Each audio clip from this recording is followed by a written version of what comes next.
Hi, everybody. It's Maria from What's the Story with Maria. How's it going? Woo! You have no idea. You have no idea. Oh, my God. We, first of all, so happy to be here. Beyond happy to be here. My first and foremost, well, we're here every Tuesday night. Let me do our stuff. We're here every Tuesday night from 9 to 10 Eastern. We go live, and then, of course, you can watch us in repeat on my page, on the What's the Story with Maria page, on whatever guest page, and please feel free to share it. If you'd like to share it to your groups or whatever, I will never say no.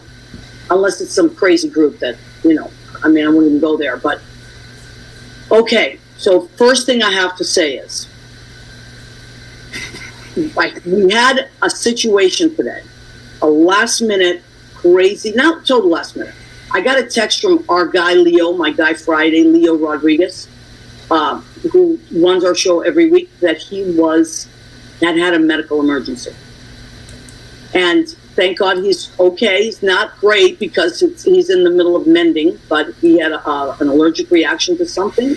He has a peanut allergy, the poor guy, and it's severe, and he had a situation. So I knew that if Leo Rodriguez was missing our show, that it was only because he literally could not do it. So what did I do? I panicked for a little bit, and then I said, let me see if I can get Chris DePiero. Chris DePiero is my friend, has been my friend for 25 years. I always call him my brother from another mother. And I said this to Lori Towers today, if I had a brother, I would want it to be Chris, because he's a pain in the ass, funny as hell, and I adore him.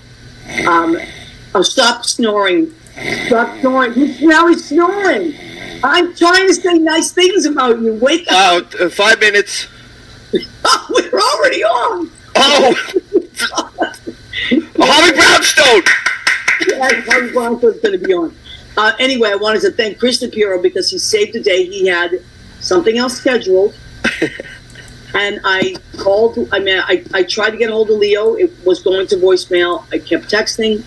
Finally, Leo said, I can't do it. Yes, get Chris.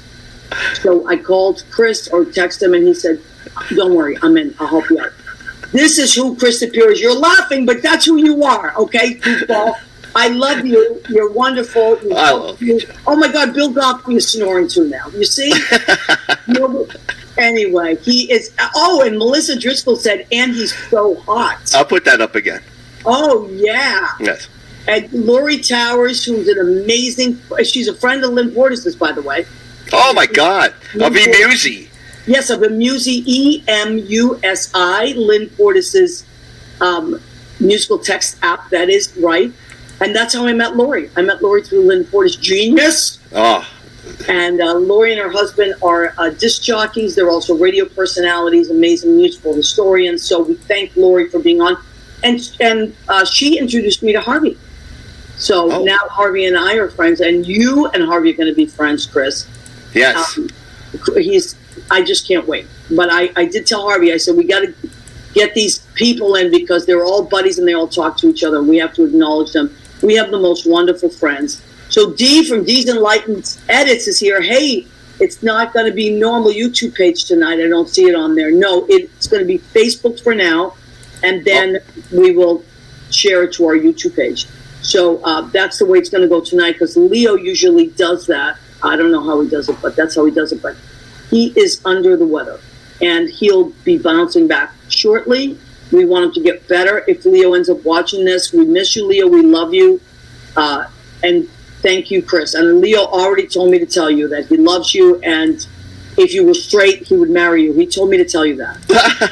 If you were gay. It's a shame, too, because I'm single, so I'm, available. I know. You know what I mean? Listen, I tell you this all the time. If you were gay, you would have so many boyfriends. But you're straight. You're straight. So just the way it goes. Anyway, the gay men are constantly throwing themselves at Chris. Yes, I do. Thank you, dear. All right, but he is he is single, ready to mingle. And But you see, that's how I know you're getting older. Because you just said, If this was a few years ago, you'd be like, "That's right." You make it seem like I'm ready to go out there and mingle. Come on, everybody, let's mingle. I know we get because we're getting tired, right? Yeah, Yeah. Jaded. As you get older, you're more like, all right, maybe tomorrow. Yeah, I'm not mingling right this minute. Yeah, but then you meet somebody who just shakes everything up every now and then, which is that happens. Good and bad. Yeah. Someone else saying hello to me. Look at this. Everyone's saying hello to me. Hello, Tom. Thanks for saying hi. You see. Listen, my favorite line from any movie ever is from Rocky 1, when Mickey Burgess Meredith says he's trying to tell Rocky, stop it with having Adrian around the gym. She's distracting him, and he says, Rocky, how many times I gotta tell you, women weaken legs. And that is my favorite line from any movie ever. So I will tell you that, Chris. I'm hearing that perhaps you have understood that. That's from time to time. You've had weak legs from time to time. We all know it. So, yes. Yeah. So Danielle, that's the situation, and so we'll roll with it. Annette Zito says hello. Hi, Annette Zito. And so Danielle is our friend. She's a spiritual medium. She's amazing. I can't say enough about Danielle. And if you want to get a hold of Danielle, it's D'sEnlightenedEdits.com. Go to her website. It's a lot of great stuff. So, you pick and choose. I personally had the quantum session and the spirit animal mini reading. And when I say life-changing, I mean that because it shifts the way you look at your life and the way you look at those that have crossed over and the way you look at everything. And it's like all of a sudden you see this way. I can't describe it. It's like having one of those virtual things on your head and you're like, oh, that all makes sense now. Annette Zito, an amazing chef, incredible chef from Kitsch Annette. You want something amazing, you want a great recipe, talk to Annette and watch Annette on Kitchenette, and that is on YouTube. So let me see. Lori Towers has joined us. Hi, Lori. Lori is on FMU with her gorgeous and very talented husband, John Pietaro. They are wonderful. Wednesdays and Fridays, I believe. And Billy Goffey is Bill Goffey, amazing piano player. What can't this guy do? I know. Well, it's embarrassing. There's a lot. Bill's a lot, Sorry. But I love him. Anyway, he's an amazing guitarist, and he takes phenomenal pictures. As a matter of fact, in my video, What's the Story? I mean, the This Is My America video, which I co-wrote with Karen Cole. No, I co-wrote that with Will T. and Hall, sorry. And Lynn Portis, genius, of Amusey, did the arrangement. But Bill Goffey took all the pictures of the Statue of Liberty. That is kind of his thing. And they're all spontaneous ones too. It's not like he gets on that boat and just takes these beautiful pictures. But he times it. He times it for sunsets, like if it's a stormy day. He's really good at that. Mm-hmm. Melissa Driscoll, our friend, she is the booking manager at the Stonewall Inn and actually helped out tremendously when Harvey was there for his big night. Chris DePiero. Oh, yeah. This is going to the CIGI page. I put it onto the CG. CG page. Yes. So that's a great, thanks, Danielle, for writing that. So what is CG page? That is Chris DePiero's page, and Chris is a filmmaker, a talk show host himself, an amazing actor. Chris, how do they find your show live from Jersey City? Wow, that's awesome. It's live from Jersey. Okay, sorry. Live from Jersey. I love it. I love your show, What's the Deal with Maria? That's a great show. What's the story? Here's my website, SIGI, which stands for Self-Funded Independent Guerrilla-Style Improv Media. So we just go out there and we do it, kind of. And this is the Gavon's produce with the great Silvana Mastrolia and Artie Pasquale from the Sopranos is in it. And next to it, Silvana and myself in Live from Jersey, our podcast that we do usually on Monday nights. But this week we're going to do it tomorrow night. I love it. What time tomorrow night can they find you? You know what? We're more worried about ending at 10. We'll say about 8:30. Well, come on. Okay. Okay. So tomorrow night, go to that page, and you will see Chris and his lovely co-host Silvana, who's hysterical and lovely to look at as well. Yeah. So let's. Who else do we have before we bring our gorgeous Johnny Tamara? Johnny Tamaro's here. Yes, he's not saying hello. No, but he is Mr. December in our calendar, in our Nothing But the Apron calendar. Although Leo would do this if Leo were here, and Leo will be here next week. So let me just show you who Mr. Go ahead. Mr. July is. Oh no, we're in August. Our friend Elliot Roth and his dog Bacon are Mr. and Little Mutt. Well, no, he's not a mutt. I think he's a Dachshund and a Yorkie. It looks like a Toyota. Dachshund. Toyota. Sorry. So that is, Elliot is now officially Leo season. He is a Leo. And as is our guest, I can't wait to talk about that. But who else do we have before? Rosa Puzo. Rose, to what do I owe this honor? She's joined us and she said, find me a girl. Rose, they're out there. I know, but I'm telling you, it's hard. I think me and Rose have a lot in common. I know, you do. Looking for that hot girl, I'm telling you. Who have I missed? Everybody else I think we've acknowledged. Okay. And I know you're all about the play. Oh, yes. We have to talk to Miss Annette Zito. You should talk to Annette. Yes. You should actually, it would be funny to give her something on your show because you know she's going to be fun. I know. Yeah, but she's pretty busy. But maybe we can get her. I know, we work so quickly, but I'll get her in the mix, you know. Yeah. We got Alex Salvaggio in the mix. Oh, he's a Gavone, so. That's fantastic. Isn't that great? That is fantastic.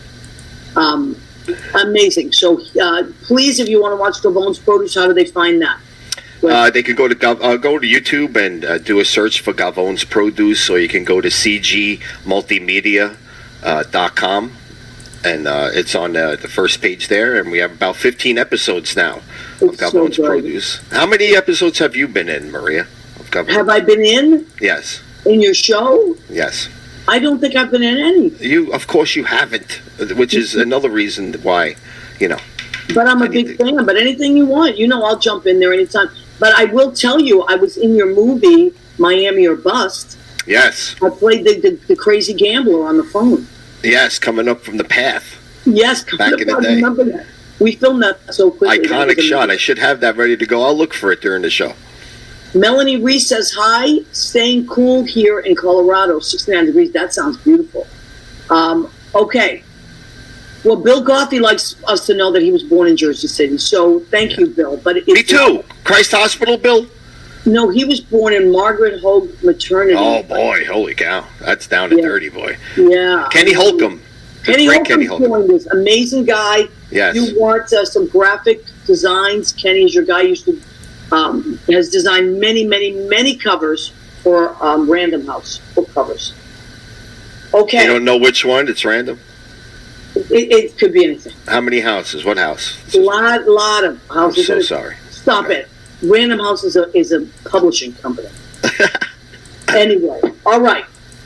Ladies and gentlemen, I am beside myself. Now, as I told him earlier, he's in the green room.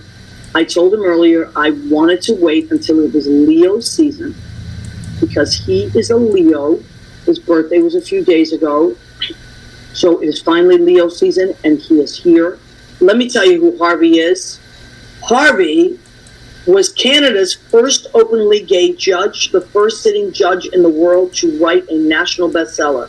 The bestseller is Tug of War. And he is, and the first judge to host a TV talk show. And the first judge you see all these firsts happening here, to host an online talk show. Now retired from the courtroom, just from the courtroom, so we still get him, Harvey has conquered the world of celebrity interview program with his hit show. What am I reading that from? I'm reading that on the back of Harvey Brownstone's coffee blend. Harvey, look at that. There he is. Look at you, Harvey. You look just like your coffee. Oh my God! You know when actors go in for like auditions, they always look at their headshots and they go, "You don't really look like your headshot." Well, Harvey, you look just like your coffee. I love it. Wow. Harvey, I never really thought I would ever have my face on a coffee bag, but when I was approached by Breakfast at Dominique's is the name of the company, right? And the coffee, she runs a company in Hollywood, and people order coffees that are signature blends based on big stars. And I said to her, you know, I'm not a big star. I'm a host of a talk show, but I'm not a star myself. She said, it doesn't matter. We think it's going to be really popular. And they've already sold out the first batch of 500 bags. So I'm like shocked. Because Chris was going to order one and it's already sold out. Chris, don't worry. As part of my thank you for stepping up tonight, I'm getting you a Harvey Brownstone blend. And now, it's, there will be more coffee at the end of the week, Chris. So there will be more. Yeah, get me two, Maria. Would you please? No, I will get you two. All right, thank you. Bold and balanced medium roast. Now, Harvey, did you get to choose that, or did they choose it for you? No, I got to choose it. When they asked me if I would allow them to use my name and my likeness, I said, well, I want to know what the coffee is, because I didn't want a flavored coffee, and I didn't want a really dark roast. I like a medium roast that's not flavored. And so they sent me a few samples, and this coffee, everybody seems to love it. It's a very high quality coffee. I think people will really like it. Yeah, but you know what I like about it? It's really interesting. Like it is balanced. It's funny. I was trying not to use that word because I don't want to be, redundant, but it is balanced. There's a brightness to it, but it doesn't overwhelm you. Well, there you go. The talk show blend. Yes, I love it. It's not like, whoa, okay, all right. I like I don't like a coffee that's too strong, although I tend to lean towards a Latin coffee. I tend to do that, even as an Italian, but that's another story for another day. But, okay, Harvey, if you are famous enough to have a coffee named after you, you've done something right in this world. Now, how did we first meet? We met through our mutual friend, Lori Towers. God bless her. God bless Lori is right, because she was one of the first people I texted this morning. And she was so great. She talked me right down off the ledge. So Lori introduced us. I had there she is. Oh, thanks, Chris. That's very sweet. And you're welcome. Yeah. So I met you at the Stonewall Inn, although I think we had communicated a little bit before, but it was during Pride Month. And this is what I got to hear. I got to hear the Harvey story. So Harvey, without, I want you to just feel free.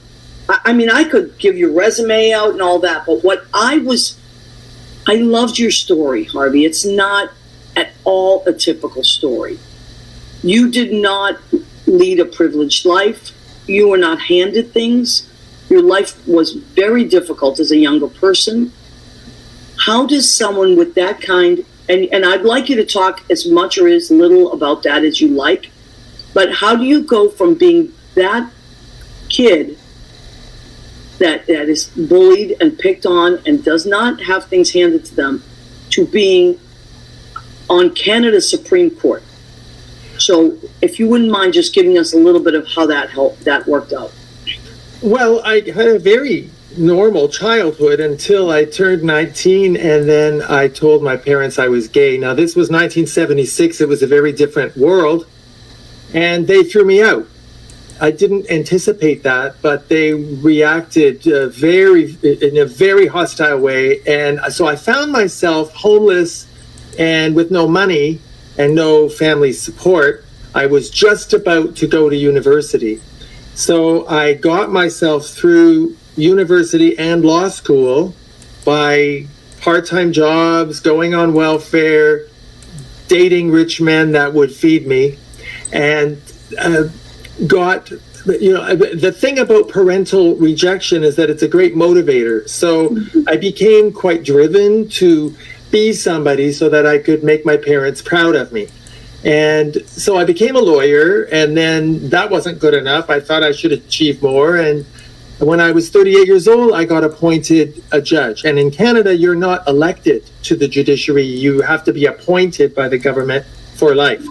And so I got appointed to the Provincial Court of Ontario here in Canada. And then I realized there was a lot actually that needed doing, that the justice system was quite broken. So that's why I wrote my book, Tug of War, which tried to give the public a real inside look at what actually goes on in family court. And from that, I got a television show, Family Matters. The problem was that we were on for 2 seasons in prime time, but the problem was that the network wanted to see more Harvey and less Judge Brownstone. But I was a little nervous about showing too much of my own personality because I was still a sitting judge. Explain to people what that means. So, what exactly did that mean? Because you had a big personality, or because you were controversial? What did that mean? So, the person that doesn't know you, what does more? The TV show, I brought experts on TV that would not normally come on TV to explain things about the justice system to the public, because I felt that there's a lot of misinformation out there, especially about the family justice system, but also criminal. And but when you're a sitting judge, you can't express opinions about issues that you might have to adjudicate.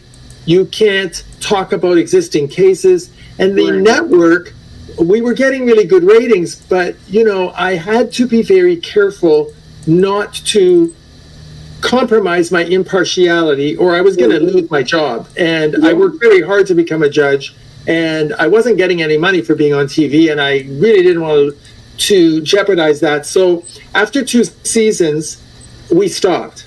And then when I knew that I was going to retire, when I turned 65 last year, I decided to follow what I always wanted to do, which was to be a celebrity talk show host, to interview movie stars, TV stars, music stars. And so that's what happened. And the coffee just kind of came out of that. All right. So, so you as a young person wanted to be a talk show host. And who are the people that you watched on TV? That I was addicted to Merv Griffin, Mike Douglas. Yes. I didn't think Johnny Carson was a very good interviewer, but I really loved Barbara Walters and James Lipton and Larry King and all of these, David Frost, Dick Cavett. I love David Frost. I really wanted to be one of those interviewers that at the end of an interview, you felt like you knew the guest, like you really knew them. And I used to sit there as a kid thinking, I could have done better. I could have asked better questions. I have to tell you, when Oprah interviewed Prince Harry and Meghan, all the way through that interview, I was saying, oh my God, why aren't you asking this? Why aren't you asking that? I could have done better. Wow. You know what? I got to tell you, Harvey, I agree with you in that you are a better interviewer. Oh, thank you. I'll tell you why. I did enjoy Mike Douglas a lot. I thought he was very sweet. He was he was like the guy, the teacher you always loved, your favorite history teacher or something like that. Merv Griffin really had like charisma, so he was cool. But I always loved Oprah when I was younger.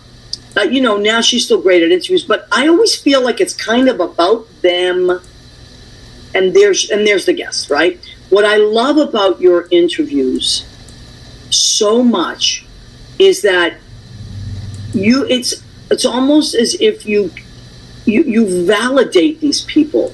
These people have always been celebrities, and of course they get everything that goes with it, for better or for worse.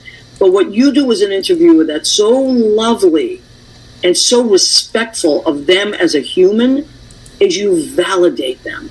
Well, thank you for saying that. I don't think that they're used to that at all. And I think that's why they're always brought to a place of being emotional, with you. It's like time after time after time. Every interview, these people say the same thing. Wow, no one's ever asked me that. Or, thank you for making me feel comfortable. Or, boy, I paid my therapist so much money over the years and you just asked me what no one's ever asked me. I love that. And one of my favorite interviews is the one with oh my God, I can't believe his name's escaping me, but it's the songwriter. Tony Orlando? No, wrote a lot of Carpenter songs. I can't believe it. Paul Williams. Yes, oh my God, he's one of my favorites. I just literally, I can see his face right here.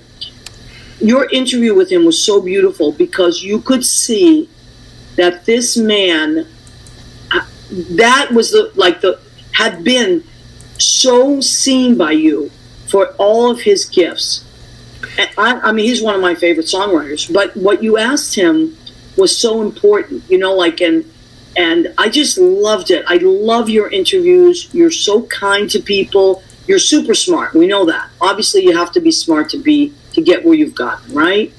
But I appreciate that so much. You have no idea how much it means to me because, as you know, from being a host yourself, it's very, very time consuming to do the research. And there are not a lot, there's a million podcasts out there, but there are not a lot of interviewers who really research their subject matter and know as much about the guest's career as they do. And then you have to come up with questions that they've never been asked before. Right. That's really how you build an audience. Otherwise, people are not going to watch. And so I have a bit of a courtroom style. Some people say I'm not really doing an interview at all. It's more like an examination in chief. But I so appreciate your very kind feedback, Maria, because I do try to pierce through the celebrity and speak to the person in their heart. And with Paul Williams, that really was a very special interview. I was quite touched by what he had to say. I've been very fortunate that people like Tony Orlando and Tony Tennille, Robert Wagner, Joan Van Ark. I've had so many celebrities tell me that they've never had an interview like that before. Louis Gossett Jr. chose me to do his very last interview because he's not going to do anymore. I'm very honored, and I'm very grateful that I have an audience, that people actually want to watch these interviews with celebrities.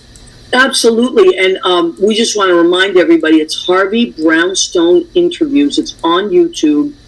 And you're going to be addicted to it, but for the best reasons. It's the kind of thing that, yes, it can wash over you, but you find yourself just kind of being in that world with Harvey and his guests.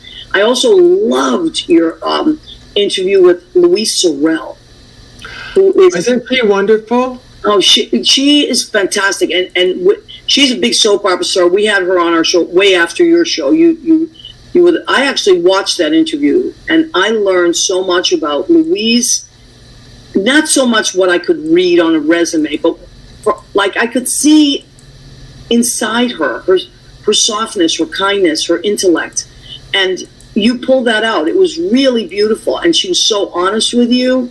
And so after I watched your interview, I was like, you know what? This is going to be just fine, because I was really nervous about interviewing her. It's interesting you say that, because Maria, you have a very warm interviewing style. You make your guests feel like they've become your friends, and your audience is watching a friendship develop in real time. And I admire what you do.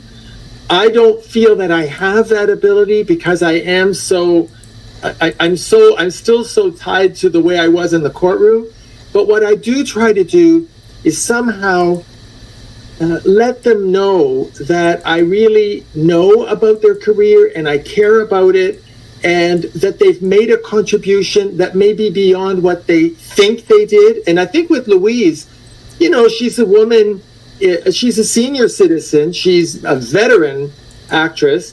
And I wondered whether she really had a concept of how beloved, how accomplished, how successful she really is. And that always surprises me. So I don't think you should ever be nervous when you interview a celebrity, because more often than not, I don't know if they're nervous, but they're often uneasy about what you're going to ask. Right. And whether you're going to be kind, and whether you're going to make the interview show them in a positive light. And that's something you always do. Of course. I mean, first of all, I think it's so mean when people do that to each other in life and anywhere on television, where people just try to expose each other. I don't know what that's about. That is a mean game that I'll never be part of that. But I did get a wonderful chance to, after your interview, then I talked to Louise on the phone. I always like to talk to my guests. If it's someone I've never met, talk to them before. Really? Yeah, for me, and just have a conversation, Right. See, I never do that. So interesting, because I never do that because I don't want to lose the spontaneity of the interview. And I understand that. Now, what you were talking about with the being a judge and the way that you would interview someone, I got to tell you something. There is a certain place in a person. It's somewhere right under your chest that is like a pocket to me, like a little pocket of vulnerability, right? And there are very few people that can just tap that, and the next thing you know, you've opened up, or you're a puddle of tears, or you have surrendered, right? And sometimes it's a doctor that gets you at the right time and says, listen, if you don't stop doing this, I'm telling you because I care about you. And then all of a sudden you find yourself in tears, right? But I got to tell you, just the way you shared about being a judge and about being a young person that was helped by people, it was a judge that helped me turn my life around. Really? I don't remember his name. I don't remember his face. But I had been pulled over for drunk driving after wasting so many years. I was a great singer and all that stuff, but I wasted so many years of my life drinking. And it was a judge that saw pity on me and said, I'm going to take away your license for 45 days, and I mandate you to AA meetings. And my entire life changed because of the kindness of that judge. And I remember it. I remember what I was wearing. I remember what everything smelled like, but I don't remember his face. I just remember his kindness.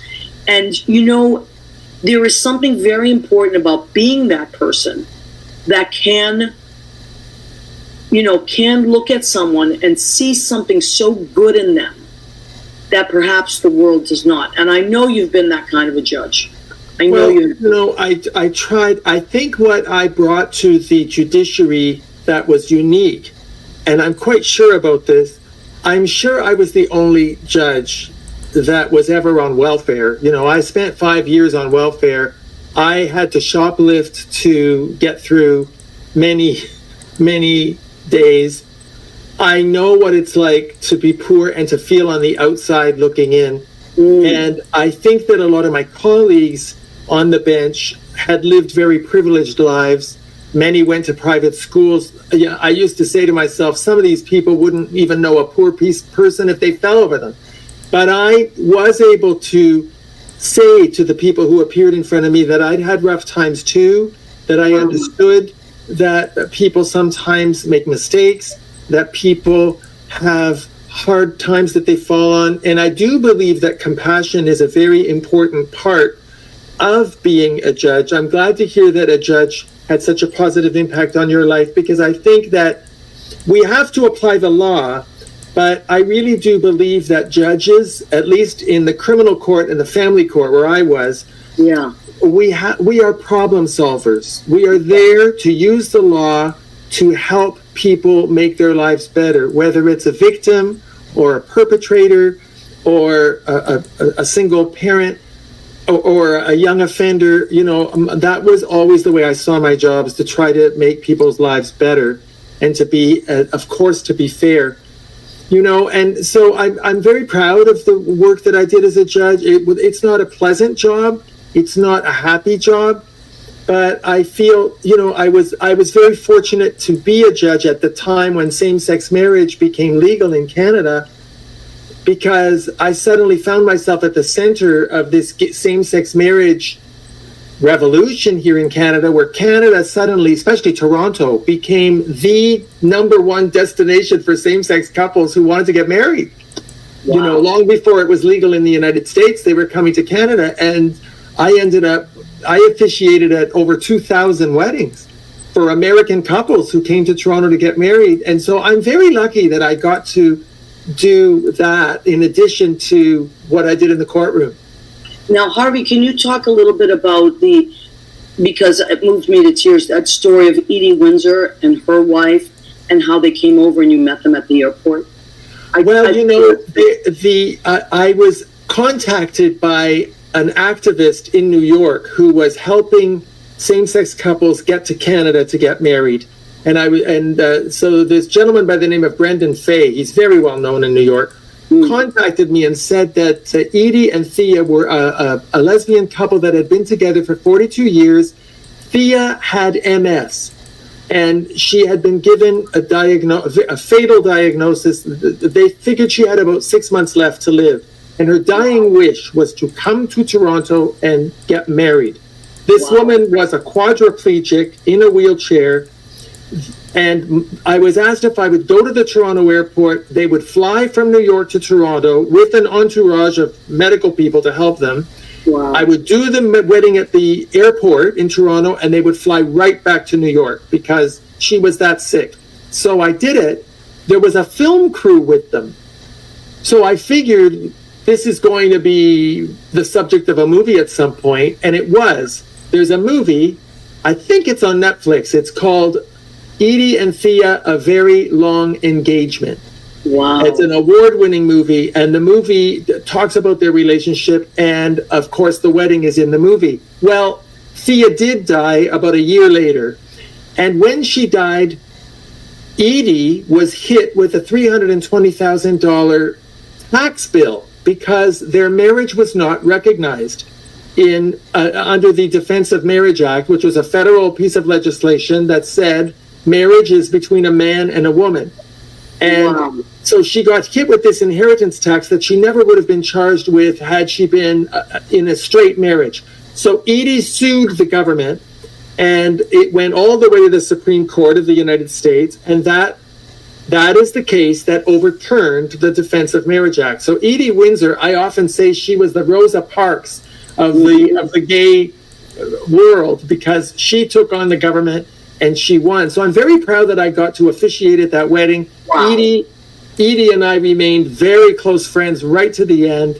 Yeah. And I'm just so honored that I had that role to play because, I felt like a bit of a pioneer when they made me a judge. It was very well known I was gay. It raised a lot of eyebrows at the time. And I was glad that I could participate in somebody else being a pioneer in the United States, and that Canada had this small role to play because, we wanted to be a leader in the world of human rights. Canada feels very strongly about that, so I'm glad we were able to do it in the area of same-sex marriage. Well, I got to tell you, first of all, I've never met a Canadian I didn't like. That's the truth. Every time someone says they're Canadian, I'm like, I knew it. They're just really good people, good, solid people. And I grew up in Massachusetts, so a lot of my friends' parents were Canadians that had, moved down to the United States. But, you are world leaders in peace. You are. And the world, the civil world looks up to you. And I have always said that. It's like if Canada is doing it, it's the right thing to do. So I can't thank you enough. I can't thank Canada enough. But, you talked about her being a pioneer, and you started, you were that gay judge. You were the first gay judge, right? On the Supreme Court? I was the first openly gay judge in Canada, right. Yeah.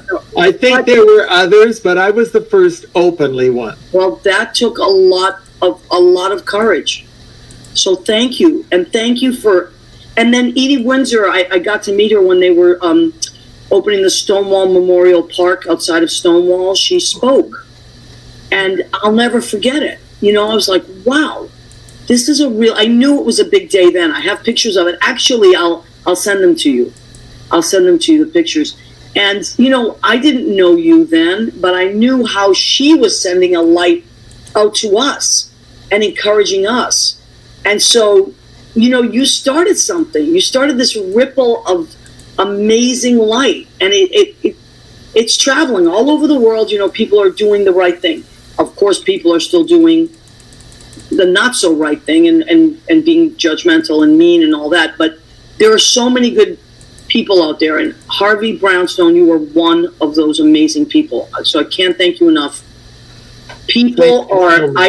We have to take a minute because people are saying such nice things, and I want you to hear them. They do want to. So wow, Keith Torgan says, "Wow, Maria, thanks for telling the story and about the judge." And then people are saying are inspired, and they're saying they're crying. You know, everybody is really moved, and I just want to thank you, Harvey. And people are going to watch this. Yeah, bless them and thank you. So D from D's Enlightened Edit says, "Wow, bless you and thank you." You're such a good girl. So, I mean, I can't thank you enough. You know, my life is different because of people like you. Inadvertently, I didn't even know you, and my life was different. You know, so many of my friends are married now. My friend Tom Reardon, who's from San Francisco, he is a judge. And it's funny, I said to him, I saw him this weekend, he was in New York. I said, Tom, you have to watch the show. Guess who I have on? And he said to let you know that he was at the Lavender Law Conference in Chicago. And Tom, can you type in? There was something else you wanted me to tell Harvey, but it was something that he belongs to. He said, oh, he'll know this. So it was a conference of gay judges in Chicago. I was there. Oh, you were? Yeah, I spoke when same-sex marriage became legal in Canada. The American judges wanted to hear from us about how it happened and what the ramifications were. And the Lavender Law Conference is a conference of gay and lesbian, LGBTQ lawyers and also judges. Wow. So I think I participated on a panel there, and that's very kind of him to remember. Thank you so much, Judge Reardon. Yes, and he's just lovely. He's also an amazing singer. He actually, we got him up at Brandy's, and he's great. Thank you, Tom. The International Association of LGBT Judges, Harvey was there. Yes. Okay. So, isn't that great? I'm very grateful because I never, when you're going through a rough time as a young person, if somebody could have told you then that everything's going to work out, don't worry, you're going to be a successful lawyer and you're going to be appointed a judge and you're going to have financial security, it would have made it a lot easier. But the problem when you go through a hard time is that you don't know what's going to happen, So I look back at all the anxiety I had back then and all the anger I had. I was very angry that my parents kicked me out, and I was determined to make them love me and accept me and not be ashamed of me. And so it gave me a lot of ambition. But I wish I had known that things were going to work out and that I would be okay, because I'll tell you something interesting. When I got a scholarship, I went to the dean of the university when my parents kicked me out, and I told him that I had no money and I didn't know what to do, and he arranged a scholarship for me on condition that I get straight A's every year. I could stay at the university for how many degrees I wanted, but I had to get straight A's, and they would pay my tuition and my books. Wow. So I did. I worked really hard, and I did get straight A's, and I got my scholarship covered all the way through law school. But in my last year, in the last month, I was at the top of my class, and one of my professors said, Harvey, it's really a shame that you're such a good student because, you're never going to get a job. You're openly gay. Nobody's going to hire you. Wow. And, the legal profession, now remember, this was 1980. The legal profession is a very status quo profession. You're not going to get it. It's just a shame. And I was telling another professor what this guy had said to me. And she said to me, I'll tell you something, Harvey. You have a theatrical personality. Used it. I love that. I knew what she meant, that I'm a performer. And she said to me, Harvey, you will get a job. You should litigate. Don't be one of those lawyers that's writing wills in the back room somewhere. Litigate. Get in front of a jury. You'll win. Use your theatrical personality. And so that stuck with me. And I decided I can do this. I can go in there and I can dazzle the judges and dazzle the juries. And instead of cross-examining witnesses, I'm going to interview them. I'm going to do what Merv Griffin and Dick Cavett and David Frost do. And so whenever I did a trial, I never confronted the witnesses. I would interview them. I'd start by saying, that must have been really hard what you went through. And then bit by bit by bit, I would get them to admit whatever I needed them to admit. So I used my theatrical personality to create a niche for myself. And I think that's what we all have to do. We have to figure out what we're good at and then utilize those skills, whatever they are, to pursue the career goals that we have. Yes. And I'll tell you something really else that was very meaningful to me. After they made me a judge, I was invited back to that law school because they wanted to give me an honor and have me give a speech. And that same professor that told me I'd never get a job was still there. Really? He apologized and he said, I realize how wrong I was. And I'm so sorry that I tried to discourage you. And that, I tell you, if you ever want revenge in your life for anyone that's hurt you or betrayed you, the best revenge is to be successful. Yes. Amen. Revenge. Amen, Harvey. Absolutely. I couldn't agree more. And then when that happens, it's almost like all the animosity kind of like washes off of you. And it's crazy. I agree with you 100%. Now, I have a question for you. Like, I don't prepare questions at all because I just want to be in that. For me, it's easier. Because you're a superstar. Well, no, because I'm Italian and my brain is like, I'm one of those Italian ladies that wants to know. I want to know. I'm a little nosy. A little nosy neighbor, as my girlfriend calls me. Oh, well, fire away. You can ask me anything. I wanted to know, did you ever get the chance to reconnect with your parents, and did they ever accept you after that? Yes? Yes, the story has a very happy ending. When I was about to graduate from law school, I wanted them to know that I made it. Yeah. I wanted them to see that I not only did I get myself through university and law school, but that I was at the top of my class. Wow. And so I invited them to the graduation, and they came. Wow. And that was the beginning of about a 10-year process of them slowly coming around. And then when the government made me a judge, that really made a big difference. My parents were so proud that they could say that their son was a judge. And in fact, I used to laugh. I think my mother had her own website, mysonisajudge.com. I love it. They turned out to be the most supportive and loving parents. They were very sorry. And that's another thing. I know many people of my generation whose parents were rejecting and hurtful, but I found that the forgiveness, the reconciliation that we had was very healing for me and them. Right. Wow, that's beautiful. So you forgave them, Harvey. They did the best they could. They didn't understand, and I really was able to accept and appreciate what they went through, the shame they felt. I came out of the closet. My parents went in. Right. So I didn't hold any bitterness or anger towards them. I'm grateful. And I really mean what I told you, that rejection is quite a motivator. I Absolutely. Really do believe that the achievements that I had in my career, I had a very successful career as a lawyer. I never lost a trial.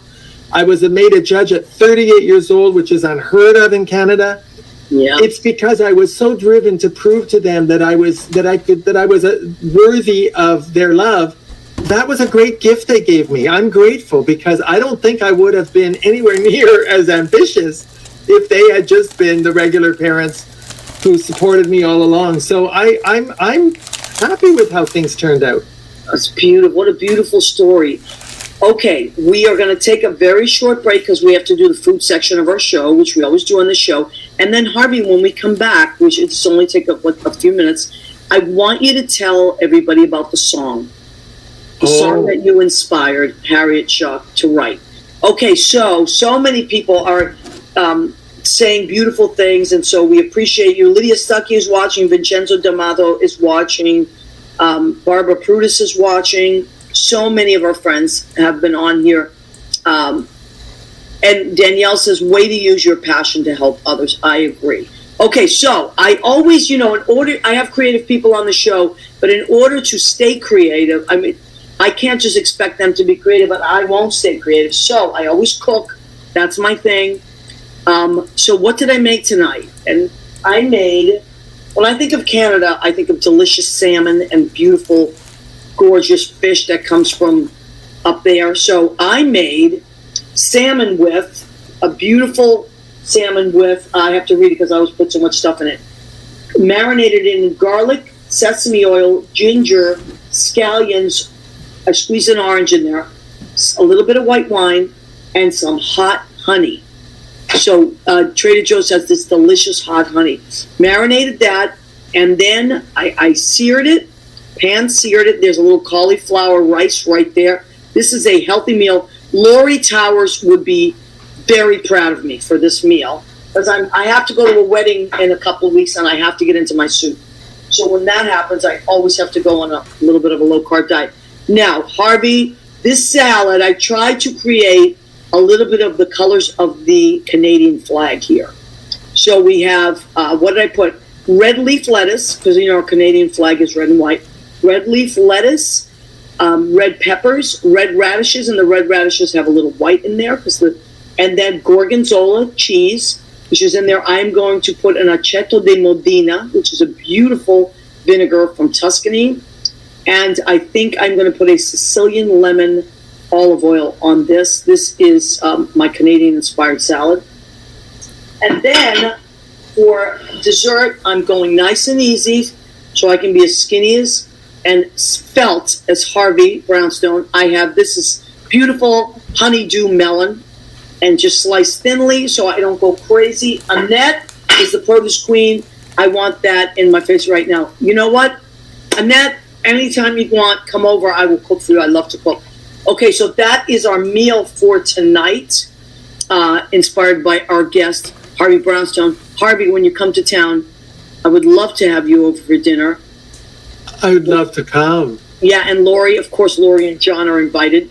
We have to do that.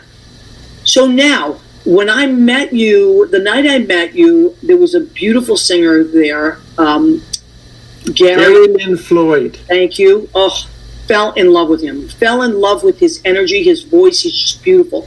Harriet Shaw, who we had on the show right before that, wrote the song, and Gary sings it.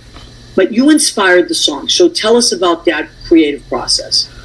Well, when Harriet came on my show, she's as you know, Maria, she's a very, very renowned songwriter. Yeah. One of her biggest hits was Ain't No Way to Treat a Lady, that was made a number one hit, Grammy-nominated hit by Helen Reddy. Right. She's written many hits, and we had her on our show. And after we finished filming, she asked me a little bit about me. And she said, what was it? Was it difficult to get appointed to the judiciary as a gay man? So I told her very briefly the story that I've just told you about my parents kicking me out, and we finally coming to terms when I became a judge. And she wrote a song. Gorgeous. And it's called I Am Yours. And the lyrics of the song are inspired by my story. The message of the song is, it's really as if I'm saying this to my parents, that you should not reject me. I'm yours. I still have all the gifts that you gave me inside me. I have all the morality that you taught me. I'm still the same person you always thought I was. It's just that there's this part of me that you didn't know was there, but I'm still the same person. Don't reject me. I'm yours. I'm your son, and I love you, and I need your love. And she wrote the song with those amazing lyrics, and the song, it's becoming a hit all over the place. It's being sung by gay choirs, Oh, It's just one of those songs that you hear it, and I urge your listeners, your viewers, if they go on whatever music streaming platform they go to or to iTunes, if you type in "I Am Yours," the vocalist is Gary Lynn Floyd. Was a beautiful voice. And listen to that song. It's a three hanky song. Yes, it really is. And the way he connects with it is so beautiful. And he does tell your story. I loved it. I got teary-eyed when I heard it. I just, my eyes filled up. So can you believe that not only did they create a coffee blend for me, but I have a song. I know, Harvey. Let's tell everybody about the coffee again. I just think this is the cutest damn thing ever. Harvey is on a coffee container. It's from Breakfast at Dominique's, HollywoodBlends.com. If you go and you can order Harvey Brownstone coffee, except it is sold out right now. They're going to have more on Friday. Yeah. So I'm going to get a couple for Chris DePiro for sure. So we want to definitely remind people about that. We remind people about the song by Gary Lynn Floyd, "I Am Yours." Harriet Schock wrote it, and Gary sings it. The book is called Tug of War by Harvey Brownstone. And Family Matters was the show in Canada that you were the judge on, right? Yeah, so, that show's still on YouTube, but you know that I really left that world behind. Now it's all about the celebrity interviews. I just love interviewing famous people and finding out what makes them tick. You know, I just want to get to know how they got where they got, what were the obstacles they overcame, and how do they feel about what they've achieved. You know, that's kind of my mission, to pierce through the celebrity. You know, for example, we had Harry Hamlin on the show the other day.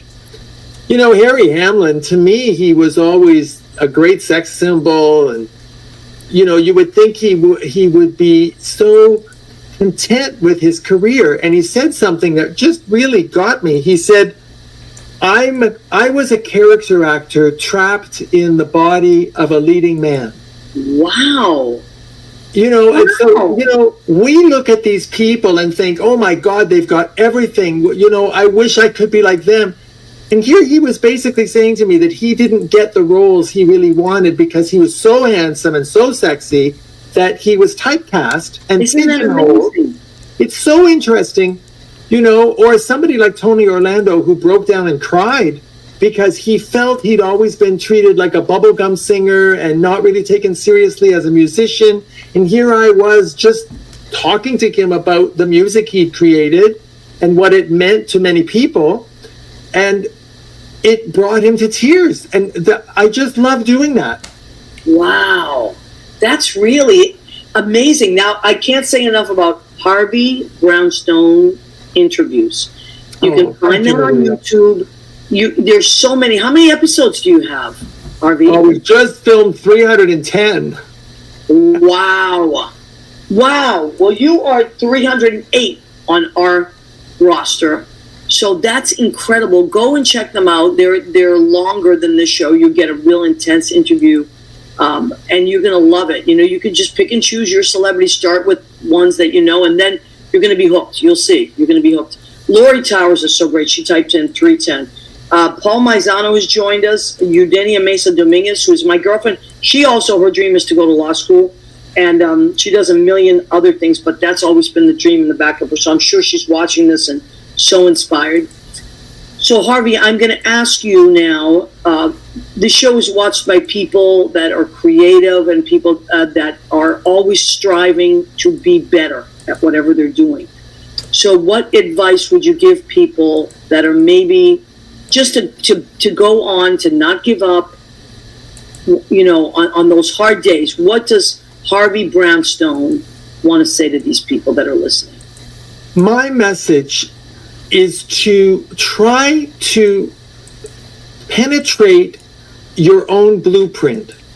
I think if I look back at how I overcame my obstacles and achieved the goals that I set for myself, it was to look in the mirror and analyze who I really am in terms of my emotional makeup, my spiritual makeup, and my own blueprint as a human being, and honor that and allow that to lead you to your destiny, which you have to articulate. You have to articulate what you want your destiny to be, and then allow your soul to lead you to it.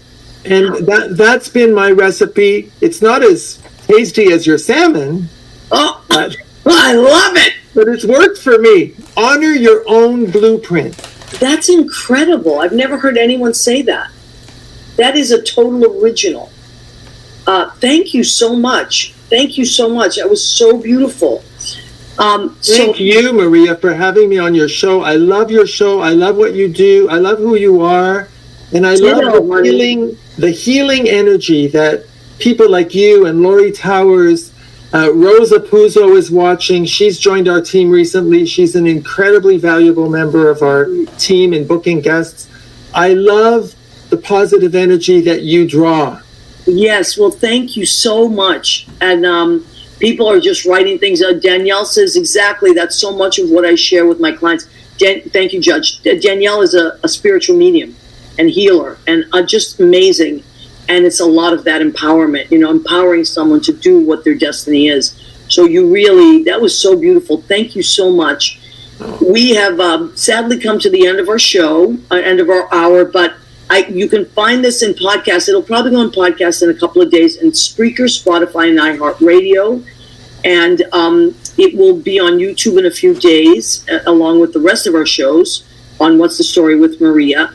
And I have to once again thank Chris DePiero. Chris, will you pop on, please? Yes. Chris DePiero, our friend, my friend for 25 years, who have really helped us out in the Total Jam. Leo, our regular guy, has taken ill. He'll be fine, but he's a little under the weather right now.